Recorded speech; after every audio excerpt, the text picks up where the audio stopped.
আবারও লোডশেডিং এর কবলে সারা দেশ। গরমের সাথে পাল্লা দিয়ে বেড়ে যাওয়ায় গ্রাহকদের দুর্ভোগ চরমে। সকাল থেকে অলরেডি 2বার চলে গেছে, সারাদিন তো এখনো আছে। পানিও উঠাতে পারছি না, তারপর রান্না বান্না করতে অসুবিধা হচ্ছে। 10 মিনিটের জন্য বিদ্যুৎ আসলো, আবার 3 ঘন্টা চলে গেল। উৎপাদন সংকট না কাটলে এই অবস্থা থেকে উত্তরণের কোনো পথ নেই বলছে বিতরণকারী সংস্থাগুলো। ট্রান্সফর্মার রক্ষার জন্য আমাদের কিছু লোড কমাতে হয়, তা নাহলে পরে একটা ডিজাস্টার ঘটতে পারে, দুর্ঘটনা ঘটতে পারে। দেখছিলেন প্রধান শিরোনাম মধ্যরাতের সময়, সঙ্গে আছি আমি সজল মিত্র রিচার্ড এবং আমি গোলাম রাব্বি। এবার অন্যান্য শীর্ষ সংবাদ। সাভারে অটোবি ফার্নিচার কারখানায় ভয়াবহ আগুন, নিয়ন্ত্রণে কাজ করছে ফায়ার সার্ভিসের 9টি ইউনিট। বিএনপির লং মার্চ এখন রংপুরে, দেশের অস্তিত্ব রক্ষার জন্যই এ কর্মসূচি বললেন ফখরুল। হতাশ কর্মীদের চাঙা করতে এ পন্থা, মন্তব্য নাসিমের। নতুন ট্যাক্সি ক্যাব সার্ভিসের উদ্বোধন করলেন প্রধানমন্ত্রী। প্রথম 2 কিলোমিটারের ভাড়া 85 টাকা করার পরামর্শ। ডাক্তারদের হামলায় সাংবাদিকদের বিক্ষোভ, 3 হাসপাতালের ঘটনায় 3টি কমিটি গঠন, ডাক্তারদের কর্মবিরতি প্রত্যাহার। এবং সমুদ্র সীমা সহ সার্বিক নিরাপত্তা ইস্যুতে মার্কিন যুক্তরাষ্ট্রের সহযোগিতা চেয়েছে বাংলাদেশ। ঢাকায় যৌথ সংবাদ সম্মেলনে ঘোষণা।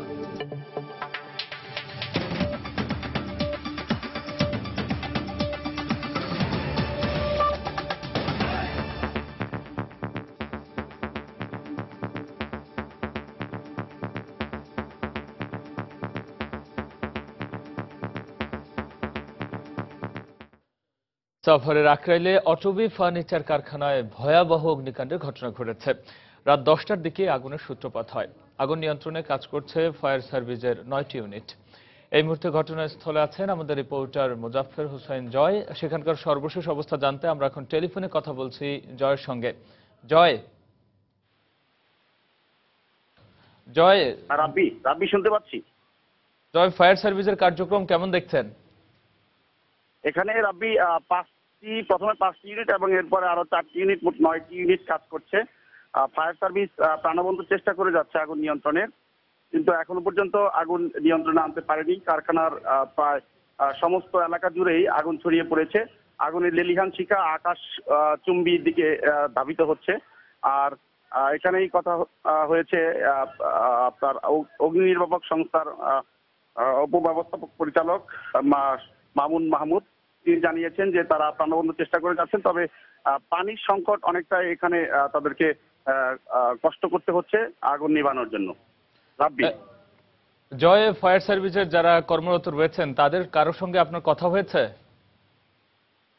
জি, একটু আগেই আমার সাথে কথা হয়েছে ফায়ার সার্ভিসের সহকারী ব্যবস্থাপক পরিচালক মামুন মাহমুদ। যিনি জানিয়েছেন যে তারা প্রাণবন্ত চেষ্টা করে যাচ্ছেন আগুন নিভানোর জন্য। এবং আগুনের সূত্রপাত সম্পর্কে জানতে চাইলে তিনি জানান যে ফার্নিশ অয়েলের যে ধার্য পদার্থ থাকে সেখান থেকে আগুনের সূত্রপাত হয়েছে। রাব্বি, জয়, ওখানে কেউ আটকা পড়ছে কিনা এরকম কোনো তথ্য কি আপনি জানতে পেরেছেন?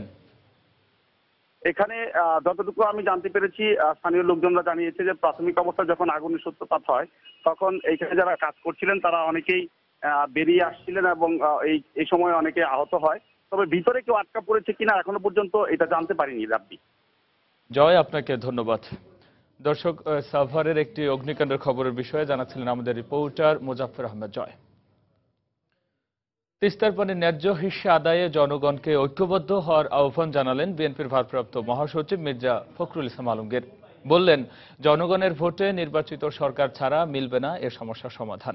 এজন্য বিষয়টি নিয়ে ভারতের সাথে দেন দরবারের পাশাপাশি নির্দলীয় সরকারের অধীনে নির্বাচনের তাগিদ দিলেন তিনি। বিস্তারিত সালাউদ্দিন সুমনের রিপোর্টে। পানির ন্যায্য হিস্সা দাবিতে তিস্তা অভিমুখে লং মার্চে যোগ দিতে সকাল 8:30টার দিকে রাজধানীর উত্তরার আজমপুরে সমবেত হতে থাকেন বিএনপি নেতাকর্মীরা। সকাল 9টার দিকে দলের ভারপ্রাপ্ত মহাসচিব মির্জা ফখরুল ইসলাম আলমগীর বক্তব্যের মাধ্যমে অভিযাত্রার সূচনা করেন। বক্তব্যে লং মার্চের উদ্দেশ্য ও যৌক্তিকতা তুলে ধরেন তিনি।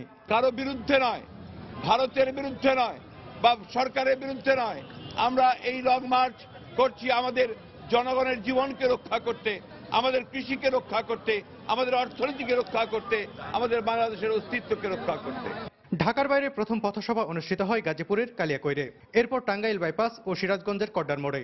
এসব পথসভায় তিস্তার পানি আদায়ে সরকারকে ভারতের সাথে আলোচনার তাগিদ দেন তিনি। আমরা জনগণকে সচেতন করে তুলতে চাই, একই সঙ্গে সরকারকে বাধ্য করতে চাই যে সরকার যেন ভারতের সঙ্গে দিন দরবার করে আলাপ আলোচনা করে আমাদের ন্যায্য হিস্সা আমাদের কাছে আনে। বিএনপির ঘাঁটি হিসেবে পরিচিত উত্তরবঙ্গের প্রাণকেন্দ্র বগুড়ার মাটিডালি মোড়ের পথসভায় নির্দলীয় সরকারের অধীনে নির্বাচনের দাবি করে মির্জা ফখরুল বলেন, জনগণের সরকার না এলে অধরায় থেকে যাবে তিস্তার পানি। আসুন আমরা একটা ঐক্য সৃষ্টি করি, দুর্বার আন্দোলনের মধ্য দিয়ে আমরা এই তিস্তার সহ সকল অভিন্ন নদীর পানির হিস্সা আমরা আদায় করতে পারি। গাইবান্ধার গোবিন্দগঞ্জে পথসভার পরিবর্তে স্থানীয় একটি স্কুল মাঠে অনুষ্ঠিত হয় সমাবেশ। গাইবান্ধার গোবিন্দগঞ্জে এসেও মির্জা ফখরুল ইসলাম আলমগীর তিস্তার পানির ন্যায্য হিস্সা আদায়ে এই এলাকার মানুষকে সোচ্চার হওয়ার আহ্বান জানালেন। তিনি বললেন, এই নদীর পানির ন্যায্য হিস্সা আদায় না হলে হুমকির মুখে পড়বে এই এলাকার জনজীবন, বিপন্ন হবে অর্থনীতি ও কৃষি। পড়ন্ত বিকেলে প্রথম দিনের লং মার্চের শেষ পথসভা অনুষ্ঠিত হয় গাইবান্ধার পলাশবাড়িতে। সালাউদ্দিন সুমন, সময় সংবাদ, পলাশবাড়ি, গাইবান্ধা। বুধবার সকালে রংপুরে পথসভার পর বেলা 11টার দিকে তিস্তা ব্যারেজ সংলগ্ন ডালিয়া পয়েন্টে সমাবেশের মাধ্যমে শেষ হবে লং মার্চ কর্মসূচি। এদিকে আওয়ামী লীগের প্রেসিডিয়াম সদস্য মোহাম্মদ নাসিম মন্তব্য করেছেন, হতাশ কর্মীদের চাঙা করতেই বিএনপি লং মার্চের নামে নতুন কর্মসূচি শুরু করেছে। রাজধানীর ধানমন্ডিতে মঙ্গলবার দুপুরে আওয়ামী লীগ সভানেত্রীর কার্যালয়ে 14 দলের বৈঠক শেষে তিনি একথা বলেন। এ সময় তিনি নির্বাচনে হেরে যাওয়ার ব্যর্থতা ঢাকতেই বিএনপি নানা নৈরাজ্য সৃষ্টির পায়তারা করছে বলেও মন্তব্য করেন। উদ্দেশ্য একটাই, 5ই জানুয়ারি নির্বাচন ঠেকাতে ব্যর্থ হয়েছে। 5ই জানুয়ারি নৈরাজ্য করে মানুষকে হত্যা করে মানুষের ঘৃণা নিয়েছে এই বিএনপি জামাত জোট সরকার। এখন তার দল হতাশগ্রস্ত হয়ে গেছে, তার কর্মীরা হতাশগ্রস্ত হয়ে গেছে। কর্মীদের চাঙ্গা করতে হবে, কর্মীদেরকে নতুন কিছু খোরাক দিতে হবে, এই লক্ষ্যেই আবার চক্রান্ত শুরু হয়েছে। কারণ এটা তো রাজনৈতিক ইস্যু নয়, এটা কোনো ইস্যু হতে পারে না। সাধারণ মানুষের সুবিধায় ট্যাক্সি ক্যাবের প্রথম 2 কিলোমিটারের ভাড়া 100 টাকা থেকে কমিয়ে 85 টাকা ঠিক করার পরামর্শ দিয়েছেন প্রধানমন্ত্রী শেখ হাসিনা। আর্মি গলফ ক্লাবে মঙ্গলবার সকালে আর্মি ওয়েলফেয়ার ট্রাস্টের আওতায় ট্যাক্সি ক্যাব সার্ভিসের উদ্বোধনী অনুষ্ঠানে বক্তব্য দেন তিনি। নতুন 27টি ট্যাক্সির উদ্বোধন করেন ওই সময় প্রধানমন্ত্রী। জাপানের টয়োটা কোম্পানিতে তৈরি 1500 সিসির এই অত্যাধুনিক ট্যাক্সিগুলো এখন থেকে চলবে ঢাকার রাস্তায়। প্রথম দিনে 27টি ট্যাক্সির উদ্বোধন করা হলেও পর্যায়ক্রমে 1500টি ট্যাক্সি চলবে ঢাকা ও চট্টগ্রামে। মঙ্গলবার সকালে এই সার্ভিসের উদ্বোধন করেন প্রধানমন্ত্রী শেখ হাসিনা। মানুষের জন্য কাঙ্ক্ষিত সেবা নিশ্চিত করার তাগিদ দিয়ে এ সময় প্রধানমন্ত্রী বলেন, উন্নত সেবার জন্য অনেকেই কিছুটা বেশি খরচ করতেও রাজি থাকেন। অবশ্য পত্রপত্রিকায় লেখালেখি অনেক কথা শোনা যাচ্ছে, আর টেলিভিশন খুললে টক শো তো আছেই, সেখানেও শোনা যায়। মাননীয় যোগাযোগ মন্ত্রী ইতিমধ্যে বলেছেন যে আলাপ আলোচনার মাধ্যমে কিছুটা কমানো যায়। 100 টাকা প্রথম 2 মাইল ধরা হয়েছে, তো টাকা যদি 85 টাকা করে নেওয়া হয় তাহলে বোধহয় খুব বেশি লোকসান হবে না। তো আপাতত 85 টাকা নির্ধারণ করলে বোধহয় ভালো হবে। প্রধানমন্ত্রী আরো বলেন, রাজধানীতে নগরায়ন হয়েছে অপরিকল্পিতভাবে, মানুষের সংখ্যাও বেড়েছে অস্বাভাবিক হারে, আর এজন্যই সৃষ্টি হয়েছে নাগরিক দুর্ভোগের। আর এসব দুর্ভোগ কমাতে সরকারের নেয়া বিভিন্ন প্রকল্পে সেনাবাহিনী কাজ করছে সফলতার সঙ্গে। ফ্লাইওভার নির্মাণ, হাতিরঝিল প্রকল্প সহ ঢাকা ময়মনসিংহ রোডের একটি স্ল্যাব এবং একটি সেগমেন্ট তাদের হাতে দেওয়া হয়েছে, সেখানেও ভালোভাবে দ্রুত কাজ এগিয়ে চলছে। পদ্মা সেতু নির্মাণ, সেখানেও আমাদের সশস্ত্র বাহিনী যথেষ্ট ভূমিকা রাখছে। আমি আশাবাদী যে তাদের উচ্চমানের শৃঙ্খলা, নিরলস পরিশ্রমের মাধ্যমে ট্যাক্সি ক্যাব সার্ভিস পরিচালনায়ও আর্মি ওয়েলফেয়ার ট্রাস্টের এই প্রকল্পটি সফল হবে। সেনাবাহিনীর পক্ষ থেকে জানানো হয়েছে, অবসরপ্রাপ্ত সেনা কর্মকর্তা ও সেনা সদস্যরা পরিচালনা করবেন এই ট্যাক্সি ক্যাব সার্ভিস। তাই এর মান হবে উন্নত এবং নিশ্চিত হবে নিরাপত্তা। শাহ আলী জয়, সময় সংবাদ, ঢাকা। সাংবাদিকদের উপর হামলার ঘটনায় 2টি মামলা হলেও পুলিশ হাত পা গুটিয়ে বসে থাকায় ক্ষোভ প্রকাশ করেছেন রাজশাহী সাংবাদিকরা। পুলিশ কমিশনারের প্রত্যাহারের দাবি জানিয়ে তারা বলেছেন, দ্রুত হামলাকারী চিকিৎসকদের আটক করা না হলে আরও কঠোর কর্মসূচির ঘোষণা দেবেন সাংবাদিক সমাজ। এদিকে রাজশাহী বিশ্ববিদ্যালয়ের উপাচার্য বলেছেন, জনস্বার্থ বিঘ্নিত হলে মেডিকেল শিক্ষার্থীদের সনদ স্থগিতের বিষয়টি বিবেচনা করা হবে। সাইফুর রহমান রকির রিপোর্ট। সাংবাদিকদের উপর হামলার ঘটনায় রাজশাহীতে মঙ্গলবার মিছিল ও সমাবেশ করেছেন সংবাদকর্মীরা। বেলা 11:30টার দিকে নগরীর সাহেববাজার জিরো পয়েন্টে মিছিল শেষে অনুষ্ঠিত সংক্ষিপ্ত সমাবেশ থেকে সাংবাদিকদের উপর হামলার ঘটনার সাথে জড়িত চিকিৎসকদের অবিলম্বে গ্রেপ্তারের দাবি জানানো হয়। এ ঘটনায় সোমবার রাতে রাজপাড়া থানায় সাংবাদিকদের পক্ষ থেকে পৃথক দুটি মামলা করা হলেও পুলিশের তেমন কোনো তৎপরতা লক্ষ্য করা যায়নি। এতে ক্ষোভ প্রকাশ করেছেন সাংবাদিকরা। আমাদের রাষ্ট্রের পুলিশ কমিশনার আশ্বাস করেছিল যে আপনারা মামলা করেন, আমরা আসামি গ্রেপ্তার করব, কিন্তু আমরা গতকালকে মামলা করা হয়েছে, এখন পর্যন্ত গ্রেপ্তার হয় না। আমরা পুলিশ কমিশনার দাবি করছি, আমরা যতক্ষণ পর্যন্ত গ্রেপ্তার না হবে ততক্ষণ আন্দোলন চালিয়ে যাব। ক্যাম্পাসে কর্মরত সাংবাদিকরা দুপুরে রাজশাহী মেডিকেল কলেজ হাসপাতালের এ ঘটনার সাথে জড়িত চিকিৎসকদের বিচারের দাবিতে একটি স্মারকলিপি দেন বিশ্ববিদ্যালয় উপাচার্য বরাবর। এ সময় সংবাদকে দেয়া সাক্ষাৎকারে উপাচার্য বলেন, বিভিন্ন গণমাধ্যমে তার দেয়া একটি বক্তব্যকে ভুলভাবে ব্যাখ্যা করা হয়েছে। তিনি মূলত সাংবাদিকদের দাবির প্রেক্ষিতে বলেছেন, জনস্বার্থ বিঘ্নিত হলে মেডিকেল শিক্ষার্থীদের সনদ স্থগিত করার বিষয়টি বিবেচনায় নেওয়া হবে। সার্টিফিকেট দেওয়ার নিয়ম আছে কিছু, এটা যদি বন্ধ করার ব্যাপার থাকে তাহলে বন্ধ করারও কিছু নিয়ম নীতি আছে। এখন ছাত্ররা অনেক সময় অনেক দাবি দেওয়া নিয়ে আসে, আমি বলেছি এটা বিবেচনা করে দেখা হবে যদি জনস্বার্থ বিঘ্নিত হয়। অন্যদিকে আন্দোলনকে আরো বেগবান করতে সাংবাদিকদের পক্ষ থেকে 11 সদস্য বিশিষ্ট সাংবাদিক নির্যাতন প্রতিরোধ কমিটি গঠন করা হয়েছে। এর আগে রোববার রাতে রাজশাহী মেডিকেল কলেজ হাসপাতালে পেশাগত দায়িত্ব পালন করার সময় কয়েকজন ইন্টার্ন চিকিৎসকরা সাংবাদিকদের ব্যাপক মারধর করেন। এতে প্রায় 10 জন সাংবাদিক আহত হন। সাইফুর রহমান রকি, সময় সংবাদ, রাজশাহী। এদিকে রাজশাহী মেডিকেলের সাংবাদিকদের ওপর ইন্টার্ন ডাক্তারদের হামলা এবং সলিমুল্লাহ ও বারডেম হাসপাতালের ঘটনা তদন্তে 3টি কমিটি গঠন করেছে সরকার। মঙ্গলবার স্বাস্থ্য মন্ত্রণালয়ে সাংবাদিক ও চিকিৎসক নেতাদের সাথে বৈঠক শেষে ব্রিফিংয়ে স্বাস্থ্যমন্ত্রী মোহাম্মদ নাসিম একথা জানান। দায়ীদের বিরুদ্ধে কঠোর ব্যবস্থা নেওয়ার ঘোষণা দিয়ে মন্ত্রী জানান, ভবিষ্যতে এ ধরনের অনাকাঙ্ক্ষিত ঘটনা ঠেকাতে নতুন কিছু পদক্ষেপ নেওয়া হবে। এ সময় চিকিৎসকদের সব ধর্মঘট প্রত্যাহারেরও কথা জানান বিএমএ মহাসচিব। সম্প্রতি রাজশাহী মেডিকেল কলেজে খবর সংগ্রহ করতে গিয়ে ইন্টার্ন ডাক্তারদের হামলার শিকার হন সাংবাদিকরা। এছাড়া বারডেম ও সলিমুল্লাহ মেডিকেল কলেজেও সম্প্রতি হামলার ঘটনায় কর্মবিরতি পালন করেন চিকিৎসকরা। এ নিয়ে মঙ্গলবার দিনভর বিভিন্ন অনুষ্ঠানে ডাক্তারদের কর্মকাণ্ডের সমালোচনা করেন স্বাস্থ্যমন্ত্রী। যার হাতে লাঠি থাকবে সে হচ্ছে মাস্তান, সে হচ্ছে সন্ত্রাসী, সে কেন লাঠি হাতে রাখবে একজন মেধাবী ছাত্রের হাতে?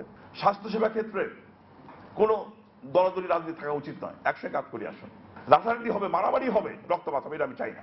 ভবিষ্যতে এ ধরনের ঘটনা রোধে মন্ত্রণালয়ে সাংবাদিক এবং চিকিৎসক নেতাদের সাথে দীর্ঘ বৈঠক করেন স্বাস্থ্যমন্ত্রী। বৈঠক শেষে ব্রিফিংয়ে রাজশাহীতে হামলার ঘটনায় দুঃখ প্রকাশ করে নাসিম বলেন, তদন্ত শেষে দায়ীদের বিরুদ্ধে কঠোর ব্যবস্থা নেওয়া হবে। আমরা এই রাজশাহী, সলিমুল্লাহ, মিটফোর্ড এবং বারডেম এই 3টে ঘটনা কেন্দ্র করে আমরা মন্ত্রণালয় থেকে একটি 3টে কমিটি করি, তদন্ত কমিটি করেছি। সেই তদন্ত কমিটিতে আমার মন্ত্রণালয়ের কর্মকর্তা এবং সাংবাদিক ইউনিয়নের নেতৃবৃন্দ প্রতিনিধি এবং বিএমএ প্রতিনিধি থাকবেন। এই কমিটি 3টে কমিটি স্ব এলাকায় তদন্ত করে, সংগঠিত ঘটনা এলাকায় তদন্ত করে 7 দিনের মধ্যে তারা রিপোর্ট দেবে এবং রিপোর্টের ভিত্তিতে দ্রুত ব্যবস্থা গ্রহণ করা হবে ইনশাআল্লাহ। আহতদের সকল চিকিৎসা খরচ বহনের পাশাপাশি ক্ষতিপূরণ দেওয়ার কথা জানিয়ে বৈঠকের সিদ্ধান্তগুলো তুলে ধরেন স্বাস্থ্যমন্ত্রী। আমরা কেউ চাই না যে এই ধরনের ঘটনা ঘটুক, সেই জন্য আমরা সিদ্ধান্ত নিয়েছি বিশেষ সরকারি হাসপাতালগুলোতে আমরা একটি করে তথ্য কেন্দ্র খুলবো বা একজন মুখপাত্র থাকবে যিনি যে কোনো গুরুত্বপূর্ণ রোগী বা যে কোনো সেন্সিটিভ একটা বিষয়ে তারা নিয়মিত তথ্যের ব্যবস্থা করবে এবং সাংবাদিক বন্ধুদেরকে ব্রিফ করবে। ব্রিফিংয়ে এ ব্যাপারে বক্তব্য রাখেন চিকিৎসক ও সাংবাদিক নেতারা। মাননীয় মন্ত্রী মহোদয় যে সিদ্ধান্তগুলি বলেছেন আমরা তার সাথে সবাই একাত্ম এবং আমরা মনে করি যে এই ঘোষণার ফলে সমস্ত হাসপাতালগুলিতে একটা শান্তিপূর্ণ পরিবেশ বজায় থাকবে। তার প্রোগ্রাম প্রত্যাহারের জন্য সাংবাদিকদের প্রতি আবেদন জানিয়েছেন, চিকিৎসকদের প্রতি আবেদন জানিয়েছেন। ইতিমধ্যে চিকিৎসকরা কর্মকর্তারা প্রত্যাহার করেছেন। ভবিষ্যতে যে কোনো অনাকাঙ্ক্ষিত ঘটনা এড়াতে সবাইকে সহনশীল হওয়ারও আহ্বান জানান স্বাস্থ্যমন্ত্রী। আবুল কালাম আজাদ, সময় সংবাদ, Dhaka. Major general M A মঞ্জুর হত্যা মামলায় অধিকতর তদন্তের জন্য তদন্ত কর্মকর্তার করা 3 মাসের সময় আবেদন মঞ্জুর করেছেন আদালত। মঙ্গলবার সকালে ঢাকার প্রথম অতিরিক্ত জেলা ও দায়রা জজ আদালতে এই আবেদন করা হলে আবেদনটি মঞ্জুর করেন বিচারক। মামলার অধিকতর তদন্তের প্রতিবেদন দাখিলের তারিখ ধার্য ছিল গতকাল। মামলার অভিযোগে বলা হয় 1981 সালের তৎকালীন সেনাপ্রধান এরশাদের পরিকল্পনায় ও নির্দেশে এম এ মঞ্জুরকে হত্যা করা হয়। 10 ফেব্রুয়ারি এই মামলার রায়ের তারিখ ধার্য থাকলেও বিচারক পরিবর্তন করায় রায় দেননি আদালত। পরবর্তীতে আদালত মঞ্জুর হত্যা মামলায় অধিকতর তদন্তের নির্দেশ দিয়েছিলেন।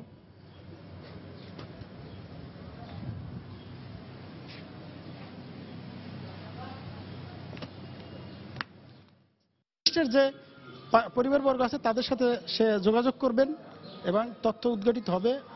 আর হলো যেসব বিষয় আমরা বলেছিলাম যে কিছু ত্রুটিপূর্ণ রয়েছে বা কিছু তথ্য অনুদ্ঘাটিত রয়েছে, সেই বিষয়ে তিনি আশাবাদী, এই জন্যই তিনি একটা সময় চেয়েছেন। সেনা অভ্যুত্থান ঘটেছিল জেনারেল মঞ্জুরের নেতৃত্বে। ওনার নেতৃত্বে অভ্যুত্থান ব্যর্থ হওয়ার পর তিনি পালিয়ে যাচ্ছিলেন, তারপরে তিনি ধরা পড়েছেন, তারপরে উত্তেজিত সৈনিকেরা তাকে হত্যা করেছে। এখানে সাবেক রাষ্ট্রপতি জনাব হোসেন মোহাম্মদ এরশাদের কোনো সম্পৃক্ততা নেই বা ছিল না। আমি মনে করি এই সমস্ত প্রক্রিয়া মামলাকে বিলম্বিত করার প্রক্রিয়া। দশম জাতীয় সংসদ নির্বাচনের গেজেট প্রকাশের পর যে সকল প্রার্থীর আয় ও ব্যয়ের হিসাব জমা দেয়নি তাদের বিরুদ্ধে নির্বাচন কমিশন আইন অনুযায়ী মামলা করার সিদ্ধান্ত নিয়েছে বলে জানিয়েছে নির্বাচন কমিশনার মোহাম্মদ শাহনেওয়াজ। মঙ্গলবার দুপুরে কমিশনে তিনি সাংবাদিকদের একথা জানান। গেজেট হওয়ার 30 দিনের মধ্যে যারা নির্বাচন করে তাদের হিসাবগুলো দিতে হয় রিটার্নিং অফিসারের কাছে, একটা কপি দিতে হয় নির্বাচন কমিশনে। আমরা যতটুকু জানতে পেরেছি যে সবাই এখনো যে আয় ব্যয়ের হিসাবটা সেটা দেয়নি, এবং না দিলে এটা শাস্তিযোগ্য অপরাধ, আইন অনুসারে মামলা করতেই হবে। সেই জন্য রিটার্নিং অফিসারদেরকে সেভাবে নির্দেশ দিয়েছে যেন যারা আয় ব্যয়ের হিসাবটা ঠিকমতো দেয়নি, অথবা আয় হিসাব আইন অনুসারে দেয়নি, তাদের বিরুদ্ধে যেন মামলা করা হয়, সে যেই হোক না কেন। সমুদ্র সীমা সহ সার্বিক নিরাপত্তা ইস্যুতে মার্কিন যুক্তরাষ্ট্রের সহযোগিতা চেয়েছে বাংলাদেশ। দুদেশের মধ্যে চলমান তৃতীয় দফা সংলাপ শেষে মঙ্গলবার ঢাকায় এক যৌথ সংবাদ সম্মেলনে একথা জানিয়েছেন পররাষ্ট্র মন্ত্রণালয়ের দ্বিপাক্ষিক সম্পর্ক বিষয়ক সচিব মুস্তফা কামাল। এ সময় যুক্তরাষ্ট্রের পক্ষ থেকে বিভিন্ন খাতে সহযোগিতা অব্যাহত রাখার আশ্বাস দেন দেশটির পররাষ্ট্র মন্ত্রণালয়ের প্রধান উপসহকারী সচিব Tom Kelly. Our Coast Guard and our Navy is not strong enough. We don't have that kind of defense force. So if you see such a huge sea area is open, we hardly have any naval or Coast Guard equipment. So it was because of that the United States government thought that Bangladesh required this. So they presented it to us, this Jarvis, which became Samudra Joy. Our objective is to continue to help Bangladesh advance to a role of leadership in a number of security-related issues with regional and global implications, and that certainly includes peacekeeping, as well as maritime security, as well as disaster relief. মধ্যরাতের সময় আরো থাকছে ঢাকার বুড়িগঙ্গা তীরে BIWT এর উচ্ছেদ অভিযান, ভবনের অংশ সহ গুড়িয়ে দেওয়া হলো বিভিন্ন অবৈধ স্থাপনা। এবং ধানমন্ডি মাঠ দখল নেয়াকে কেন্দ্র করে 4 স্থপতি ও পরিবেশবাদী নেতার আদালতে আত্মসমর্পণ, জামিন মঞ্জুর।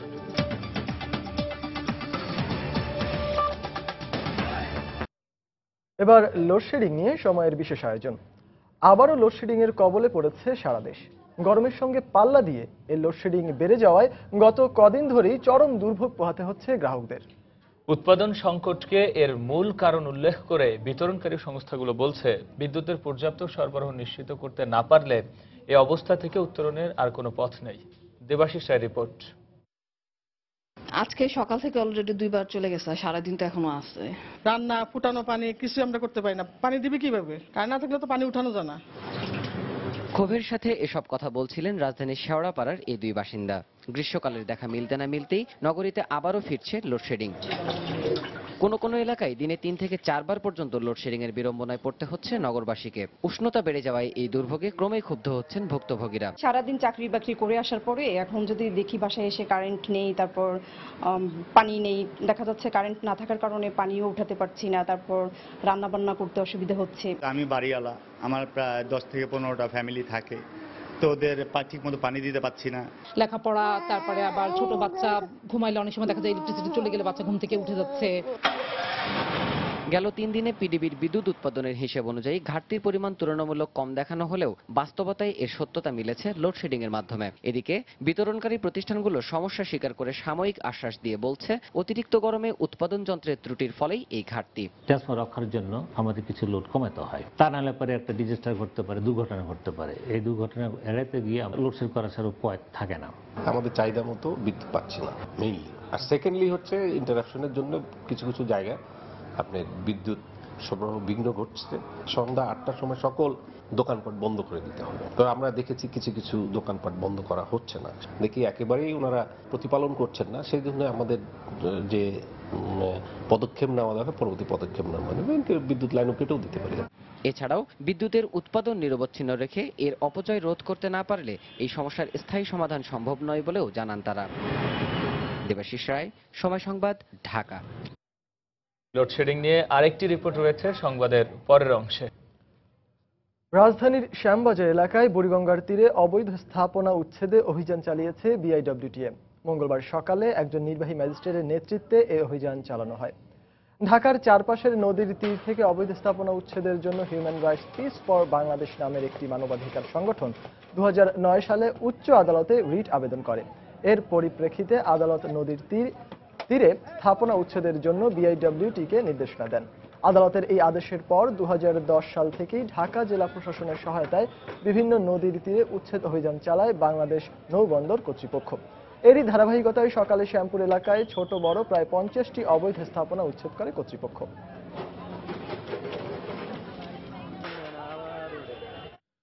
ধানমন্ডি খেলার মাঠ দখলে নেয়াকে কেন্দ্র করে শেখ জামাল ধানমন্ডি ক্লাবের সাধারণ সম্পাদকের দায়ের করা মামলায় 4 স্থপতি ও পরিবেশবাদী নেতাকে জামিন দিয়েছেন ঢাকা মহানগর হাকিম আদালত। স্থপতি মোবাশ্বির হোসেন, স্থপতি ইকবাল হাবিব, কামরুন্নাহার ডানা এবং বেগম সালমা শফি মঙ্গলবার সকালে আদালতে আত্মসমর্পণ করে জামিন আবেদন করলে মহানগর হাকিম এম এ সালাম তা মঞ্জুর করেন। মামলার অভিযোগে বলা হয়, গত 18 এপ্রিল ধানমন্ডি খেলার মাঠ সবার জন্য উন্মুক্ত করার দাবিতে মাঠের ফটক ভেঙে মাঠে প্রবেশ করে বিভিন্ন পরিবেশবাদী সংগঠন এবং সাধারণ মানুষ। তারা ভাঙচুর করে এবং মাঠ দখলের ঘোষণা দিয়ে সংক্ষিপ্ত সমাবেশ করে। এই ঘটনার রেশ ধরে ওই দিনই শেখ জামাল ধানমন্ডি ক্লাবের সাধারণ সম্পাদক এম আরিফুর রহমান বিশৃঙ্খলা সৃষ্টি এবং ক্ষতি সাধনের অভিযোগ এনে ধানমন্ডি থানায় পরিবেশবাদী 4 জন ছাড়াও অজ্ঞাতদের বিরুদ্ধে মামলা করে। তবে স্থপতি মোবাশ্বির হোসেন জানান, সিটি কর্পোরেশন অনুমতি নেই তারা মাঠে সমাবেশ করেন। ময়মনসিংহে বাংলাদেশ কৃষি বিশ্ববিদ্যালয়ের শিক্ষার্থী সাদ হত্যা জড়িতদের গ্রেফতারের দাবিতে প্রশাসনিক ভবনের তালা ঝুলিয়ে বিক্ষোভ করেছেন আন্দোলনরত শিক্ষার্থীরা। মঙ্গলবার সকাল থেকে বিভিন্ন হল থেকে শিক্ষার্থীরা এসে প্রশাসনিক ভবনের সামনে জড়ো হন। বেলা 10টার দিকে ভবনের মূল ফটকে তালা ঝুলিয়ে দিয়ে তারা বিক্ষোভ শুরু করেন। পরে একটি মিছিল নিয়ে ক্যাম্পাসের বিভিন্ন সড়ক প্রদক্ষিণ করে আবারও প্রশাসনিক ভবনের সামনে আসেন শিক্ষার্থীরা। সেখানে সাদ হত্যা জড়িতদের দ্রুত গ্রেফতার ও আজীবন বহিষ্কার সহ সম্পূরক তদন্ত রিপোর্ট প্রকাশের দাবি করা হয়। এছাড়াও বুধবার ক্লাস পরীক্ষা বর্জনের কর্মসূচি ঘোষণা করেন শিক্ষার্থীরা।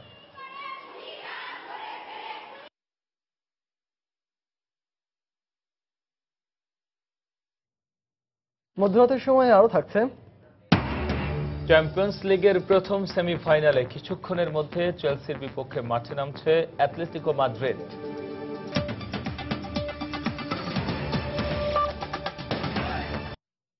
পরিবেশের জন্য মারাত্মক ক্ষতিকর হওয়া সত্ত্বেও সীতাকুণ্ডের উপকূলীয় এলাকায় বিচিং পদ্ধতিতেই কাটা হচ্ছে শত শত জাহাজ। ফলে একদিকে যেমন পরিবেশের ক্ষতি হচ্ছে, অন্যদিকে সাগরের পানিও হচ্ছে দূষিত। এক্ষেত্রে ইয়ার্ড মালিকদের দাবি, পর্যাপ্ত পুঁজি না থাকার কারণে ডক ইয়ার্ড পদ্ধতিতে জাহাজ কাটা সম্ভব নয়। সীতাকুণ্ড শিপ ব্রেকিং ইয়ার্ড নিয়ে কমলদের ধারাবাহিক প্রতিবেদনের আজ দেখুন দ্বিতীয় ও শেষ পর্ব। বছরে 200টি হিসেবে গত এক যুগে অন্তত 2500 জাহাজ কাটা হয়েছে সীতাকুণ্ডের উপকূলীয় এলাকায়। সেই অনুযায়ী অন্তত কয়েক হাজার টন বর্জ্য মিশে গেছে পরিবেশের সাথে, ফলে বিপর্যয় নেমে আসছে পরিবেশে। শিপইয়ার্ডের কার্যক্রম পর্যবেক্ষণকারী বেসরকারি উন্নয়ন সংস্থার অভিযোগ, কোন রকম বাছাই ছাড়া আনা হচ্ছে ডার্টি শিপ। যে সমস্ত সিলিন্ডার গুলো আছে ওইখান থেকে বিভিন্ন ধরনের গ্যাস ইমিট করে, যেটা পরিবেশের জন্য ক্ষতিকর হতে পারে। ওজন ডিপ্লিউটিং সাবস্টেন্স আছে এইসের জন্য, আপনার গ্যাসের কি বলে এসির জন্য। এটাকে যদি এমনি ছেড়ে দেয় তাহলে ওজন স্তরের জন্য ক্ষয় হবে। এরকম বিভিন্ন ধরনের কেমিক্যাল এবং আছে যেটা আমাদের পরিবেশের জন্য ক্ষতি হয়। আমাদের দেশে লোহার দরকার, কিন্তু আমাদের দেশের বর্জ্য দরকার নাই। কিন্তু ইউরোপিয়ান শিপিং কোম্পানিগুলো সেই বর্জ্যগুলো আমাদের দেশে পাঠিয়ে দিচ্ছে এবং এই বর্জ্যগুলো জাহাজ মালিকরা ঠিক মতো এগুলো ওয়েস্ট ম্যানেজমেন্ট করতে পারে না। তবে পরিবেশ অধিদপ্তর ও বেসরকারি উন্নয়ন সংস্থার অভিযোগ অস্বীকার করলেন শিপ ব্রেকিং ইয়ার্ড অ্যাসোসিয়েশনের এই শীর্ষ নেতা। ডার্টি শিপ বলতে আপনি বলতেন তেলের জাহাজগুলি। বাংলাদেশে এখন তেলের জাহাজ শতকরা খুব নগণ্য আসতেছে, নগণ্য, যেহেতু এটার জন্য এডিশনাল চার্জ দিতে হয়। আগে আসতো এককালে আসতো, তো এখন আমরা এটা নিজেরাই উদ্যোগ নিয়েছি এবং সরকারকে বলছি যে যদি জাহাজটা ক্লিন না হয় আপনারা কোনো ক্লিয়ারেন্স দিবেন না। সীতাকুণ্ডের প্রায় 20 কিলোমিটার উপকূলীয় এলাকা জুড়ে রয়েছে ছোট বড় অন্তত 180টি শিপ ব্রেকিং ইয়ার্ড, যেখানে কর্মরত রয়েছেন 15,000-এর বেশি ইয়ার্ড শ্রমিক, আর ঠিকাদারের শ্রমিকের সংখ্যা অন্তত 10,000। কমল দে, সময় সংবাদ, চট্টগ্রাম। আরেকবার জানিয়ে দিচ্ছি এখন পর্যন্ত শীর্ষ সংবাদগুলো। তারপরে অটোবি ফার্নিচার কারখানায় ভয়াবহ আগুন, নিয়ন্ত্রণে কাজ করছে ফায়ার সার্ভিসের 9টি ইউনিট। বিএনপির লং মার্চ এখন রংপুরে, দেশের অস্তিত্ব রক্ষার জন্য এ কর্মসূচি বললেন ফখরুল। হতাশ কর্মীদের চাঙা করতে এ পন্থা, মন্তব্য নাসিমের। নতুন ট্যাক্সি ক্যাব সার্ভিসের উদ্বোধন করলেন প্রধানমন্ত্রী। প্রথম 2 কিলোমিটারের ভাড়া 85 টাকা করার পরামর্শ। ডাক্তারদের হামলায় সাংবাদিকদের বিক্ষোভ, 3 হাসপাতালের ঘটনায় 3টি কমিটি গঠন, ডাক্তারদের কর্মবিরতি প্রত্যাহার। এবং সমুদ্র সীমা সহ সার্বিক নিরাপত্তা ইস্যুতে মার্কিন যুক্তরাষ্ট্রের সহযোগিতা চেয়েছে বাংলাদেশ, ঢাকায় যৌথ সংবাদ সম্মেলনে ঘোষণা।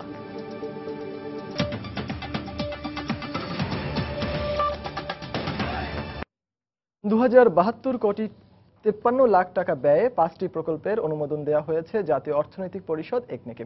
এর মধ্যে 4টি নতুন এবং একটি সংশোধিত প্রকল্প।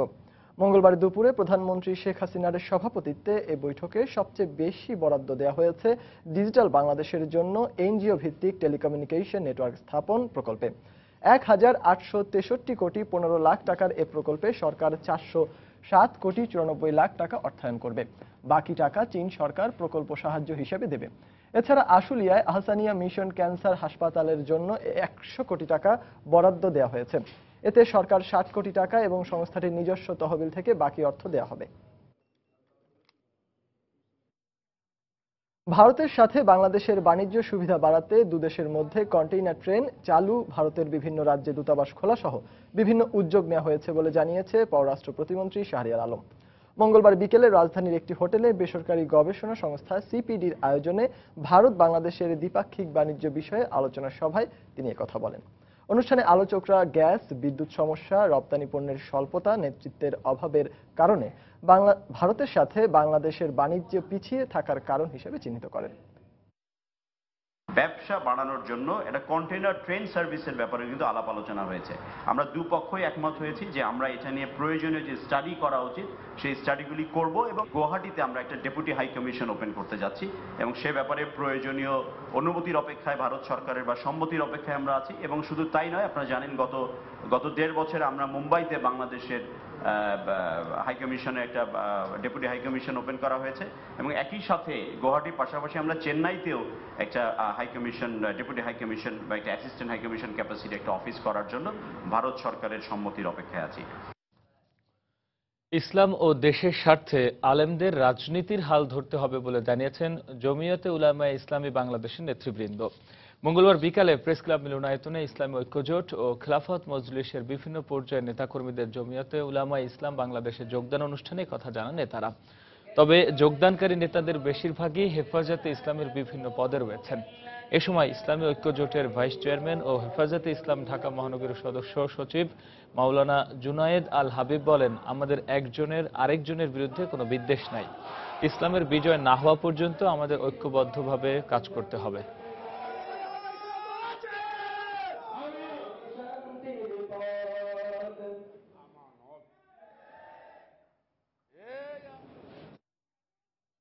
আবারও লোডশেডিং প্রসঙ্গ।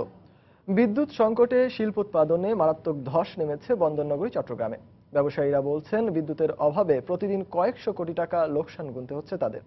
এরই মধ্যে অনেক শিল্প প্রতিষ্ঠান বন্ধ হয়ে যাওয়ার উপক্রম হয়েছে। যদিও পিডিবির দাবি, লোডশেডিং এর মাত্রা অনেকটাই কমেছে। বিস্তারিত জানাচ্ছেন ফেরদৌস লিপি। বিদ্যুৎ বিভাগের হিসেব অনুযায়ী চট্টগ্রামে অফ পিক আওয়ার অর্থাৎ দিনের বেলায় বিদ্যুতের চাহিদা রয়েছে 600 মেগাওয়াট, আর পিক আওয়ার অর্থাৎ বিকেলের পর প্রয়োজন 700 মেগাওয়াট। পিডিবির এই শীর্ষ কর্মকর্তার দাবি, পাওয়ার স্টেশন থাকার পরও শুধুমাত্র গ্যাস সংকটের কারণে বিদ্যুৎ উৎপাদন ব্যাহত হচ্ছে, ফলে লোডশেডিং করতে বাধ্য হচ্ছেন তারা। পিক আওয়ারে সাধারণ জনগণকে বিদ্যুৎ দেওয়ার জন্য হাই রেটে পিক আওয়ারে ওইসব প্ল্যান্ট চালু রাখা হয়। এই কারণে হয়তো জেনারেশনটা কোনো সময় কন্ট্রোল করতে হয়। অন্যদিকে চট্টগ্রামে ছোট বড় প্রায় 700টি গার্মেন্টস ও 100টির বেশি ভারী শিল্প প্রতিষ্ঠান রয়েছে। ব্যবসায়িক নেতারা বলছেন, বিদ্যুতের অভাবে উৎপাদন বন্ধ থাকায় ক্ষতির মুখে পড়তে হচ্ছে তাদের। এই লোডশেডিং এর কারণে অনেক ফ্যাক্টরি দেখা যায় যে 1 ঘন্টার লোডশেডিং বা 2 ঘন্টা লোডশেডিং এর কারণে কিন্তু তার হ্যাম্পার হয় কিন্তু 7-8 ঘন্টা। প্রতিদিন ফ্যাক্টরিগুলো কোটি কোটি টাকা সাফারিং হচ্ছে। আমার 100 পিস প্রোডাকশন হওয়ার কথা, 10 পিস হওয়ার পর 90 পিস আমি প্রোডাকশন করতে পারলাম না, ওভারটাইম করাতে হলো। ওভারটাইম করাতে ওয়ার্কারদের ডবল বেতন দিচ্ছি।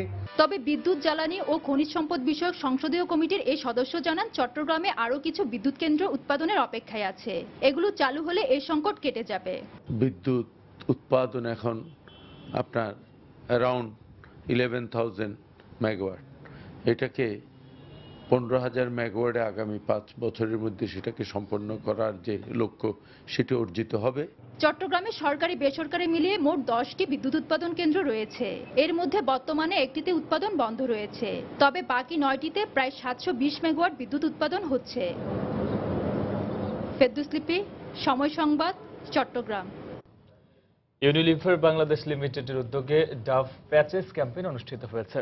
মঙ্গলবার রাজধানীর একটি হোটেলে আয়োজিত ক্যাম্পেইনে অংশ নেওয়া নারীদের নিয়ে একটি শর্ট ফিল্ম প্রদর্শিত হয়। ক্যাম্পেইনে উপস্থিত ছিলেন বিউটি এক্সপার্ট কানিজ আলমাস খান, আবিদা আলী, ঢাকা বিশ্ববিদ্যালয়ের অধ্যাপক ডক্টর শাহিন ইসলাম সহ অন্যরা। এই ক্যাম্পেইনের মাধ্যমে বাংলাদেশের সকল নারী নিজস্ব সৌন্দর্য সম্পর্কে আত্মবিশ্বাসী হয়ে উঠবে বলে আশা প্রকাশ করেন আয়োজকরা। খুব সত্যি কথা, আবেদা সুন্দর। ঠিক আছে, আজকে তো বিয়ে, আজকে একটু শাস্তিগেশন নিয়ে কাজ করছি। এবং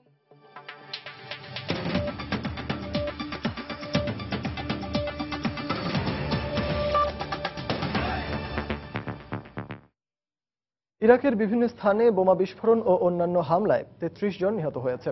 সোমবার এসব হামলায় আহত হয় আরও 88 জন। বাগদাদে একটি জনবহুল বাজারের কাছে বিস্ফোরক বোঝাই একটি গাড়ি পুলিশের চেকপয়েন্টের কাছে আসার পরই এই বিস্ফোরণ ঘটানো হয়। এতে 5 পুলিশ সহ 12 জন নিহত হয়। অপর একটি গাড়ি বোমা বিস্ফোরণে ময়দান শহরে 12 জন নিহত হয়। এদিকে পথের পাশে পেতে রাখা বোমায় মিশাহদা শহরে এক সেনা সদস্য নিহত হয়েছেন। এছাড়া অজ্ঞাত বন্দুকধারীর হামলায় ও বিচ্ছিন্ন বোমা বিস্ফোরণে আরও 9 জন নিহত হয়। এর আগে রোববার বোমা হামলায় আরও 18 জন নিহত হয়। আগামী 30 এপ্রিল ইরাকের সংসদীয় নির্বাচনের আগে এসব হামলার ঘটনা ঘটল।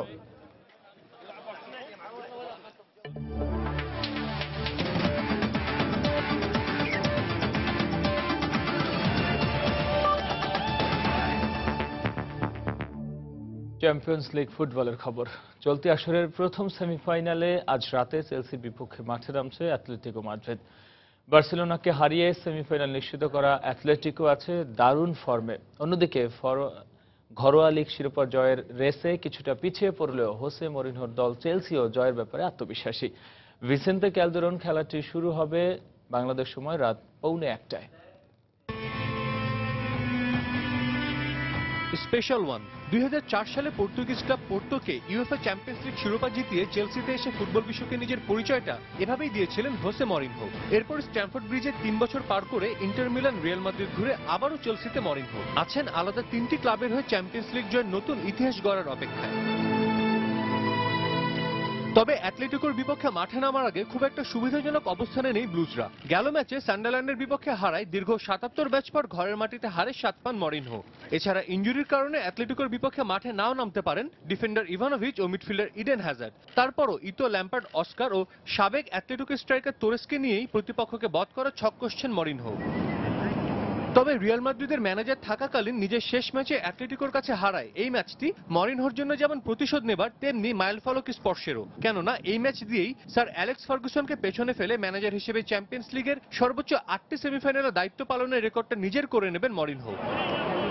এদিকে কোচ দিয়েগো সিমিওনের অধীনে অ্যাটলেটিকো যেন পার করছে স্বপ্নের মতো সময়। রিয়াল বার্সাকে পেছনে ফেলে লিগ শিরোপাটা প্রায় নিজেদেরই করে নিয়েছে তারা। সেই সাথে 40 বছর পর আবারও ইউরোপের ক্লাব শ্রেষ্ঠত্বের ফাইনালে যাবার হাতছানি ক্লাবটির সামনে।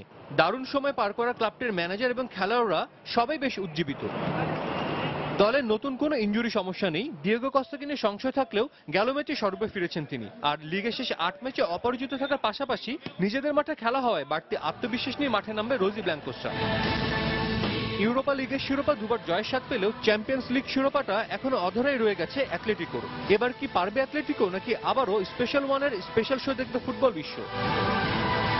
সাজিদ মুস্তাহিদ, সময় সংবাদ। জাতীয় ক্রিকেট লিগ। জাতীয় ক্রিকেট লিগের 7 বছর পর চ্যাম্পিয়ন হয়েছে ঢাকা বিভাগ। কক্সবাজারে খুলনার বিপক্ষে 5 উইকেটের জয় পেয়েছে ঢাকা।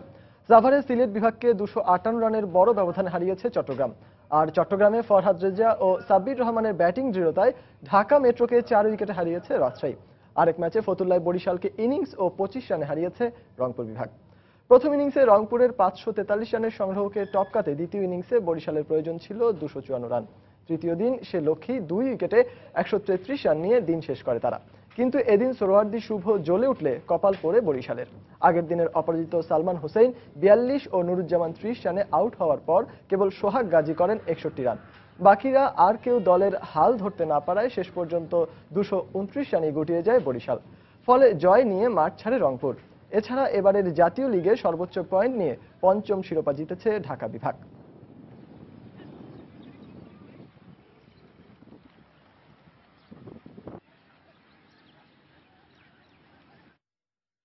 উচ্চশিক্ষা গ্রহণের লক্ষ্য নিয়ে প্রতি বছর কয়েক হাজার শিক্ষার্থী দেশের বাইরে পাড়ি জমালেও এ বিষয়ে নেই সরকারি কোনো নির্দেশনা, এমনকি নেই সঠিক কোনো হিসাবও।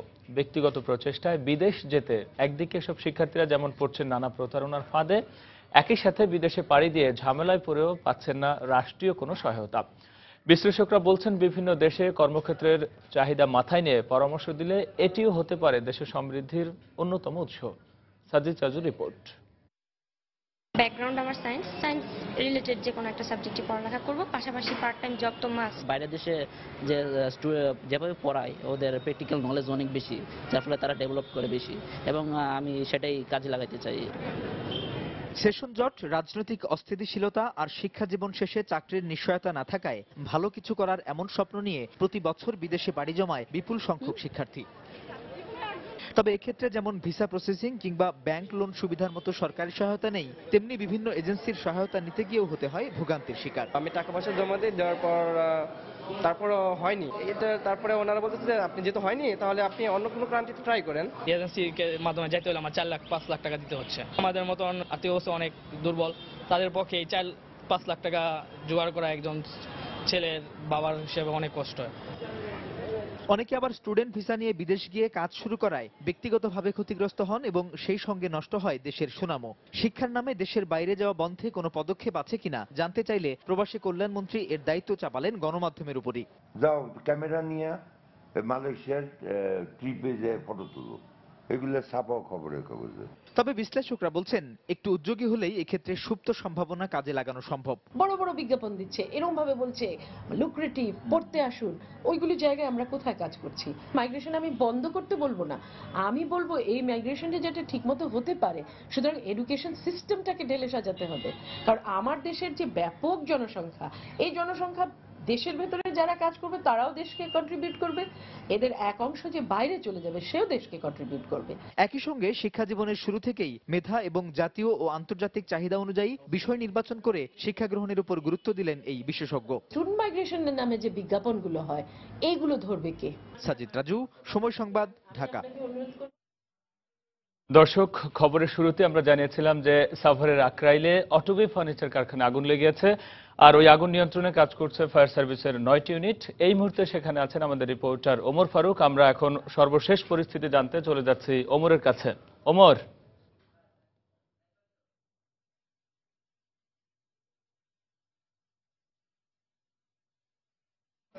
আগে আমরা যেখানে আপনার এই আগুনের ঘটনাটি ঘটেছে, অর্থাৎ অটোবির যে একটি কারখানা, সেই কারখানায় আমরা দেখতে পাচ্ছেন যে এই মুহূর্তে এখানে কি অবস্থা। এখানে এখন পর্যন্ত পুরো কারখানা জুড়ে আমরা দেখতে পাচ্ছি যে আগুন জ্বলছে এবং বলা যায় যে পুরো কারখানার যে আপনার আসবাবপত্র সহ অন্যান্য যেসব মালামাল ছিল পুরোটাই এক প্রকার বলা যায় যে পুরো পুড়েই গেছে।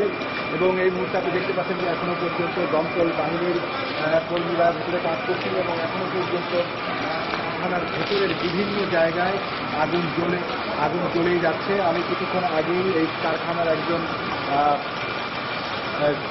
নিরাপত্তা কর্মীর সাথে কথা বলছিলাম। তিনি আমাকে যেমনটি জানিয়েছেন যে 9:30 থেকে 10টার দিকে এই আগুনের ঘটনা ঘটে এবং এর পরপরই মূলত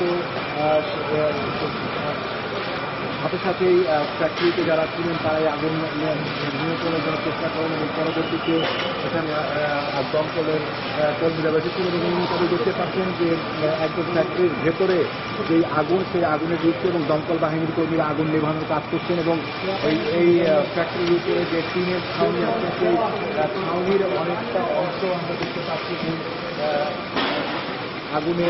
আগুনের তাপে অনেক বার সেগুলো নিচে নেমে এসেছে এবং ছাউনিটা অনেক দূর নিচে নেমে এসেছে। এবং এই বিভিন্ন জায়গায় আরো বেশি আগুন ছিল এবং এই মুহূর্তেও অনেকগুলো জায়গায় আগুন জ্বলছে আমরা দেখতে পাচ্ছি।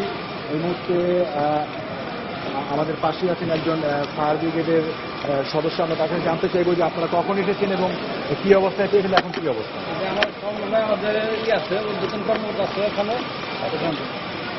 আচ্ছা, আপনাকে ধন্যবাদ।